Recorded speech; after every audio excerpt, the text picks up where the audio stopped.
আমরা সকল ধর্মের মানুষকে সাথে নিয়ে শান্তিতে বসবাস করতে চাই এই বাংলাদেশে। আমরা সকল ধর্মের মতের মানুষকে সাথে নিয়ে আমাদের আগামী দিনের প্রত্যাশিত বাংলাদেশকে ধীরে ধীরে গড়ে তুলতে চাই। কাজেই সেই প্রত্যাশিত বাংলাদেশকে যদি গড়ে তুলতে হয় আমাদেরকে ঐক্যবদ্ধ থাকতে হবে। সেই প্রত্যাশিত বাংলাদেশকে যদি গড়ে তুলতে হয় আমাদের মধ্যে কোনো বিভেদ রাখা যাবে না। সেই প্রত্যাশিত বাংলাদেশকে যদি গড়ে তুলতে হয় আমাদেরকে দেশের বিরুদ্ধে, জনগণের অধিকার প্রতিষ্ঠার বিরুদ্ধে যারা ষড়যন্ত্র করছে তাদের বিরুদ্ধে আমাদেরকে সতর্ক এবং সজাগ থাকতে হবে।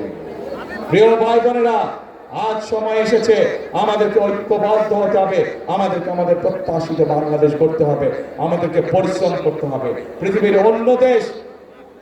অন্য যে সকল উন্নত দেশ আছে তারা যদি পরিশ্রম করে তাদের দেশকে গড়ে তুলতে পারে, তাহলে আমরা কেন বাংলাদেশের মানুষ আমাদের দেশকে গড়ে তুলতে পারবো না? সেই জন্যই আমি একটি কথা বলি, কথাটি আপনারা ভাই বোনেরা সকলেই শুনেছেন।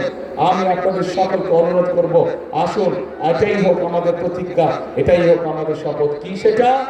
করব কাজ, এরাই করব কাজ, গর্ব দেশ। সবার আগে হইল না নানি বাড়ির মানুষজনের গলার জোর কমে গেছে, নানি বাড়ির মানুষজনের গলার জোর কমে গেছে, দুর্বল হয়ে গেছে।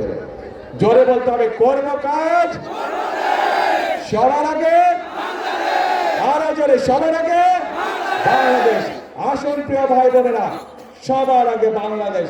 এই বাংলাদেশ হচ্ছে আমার, আপনার, আমাদের সকলের প্রথম এবং শেষ ঠিকানা।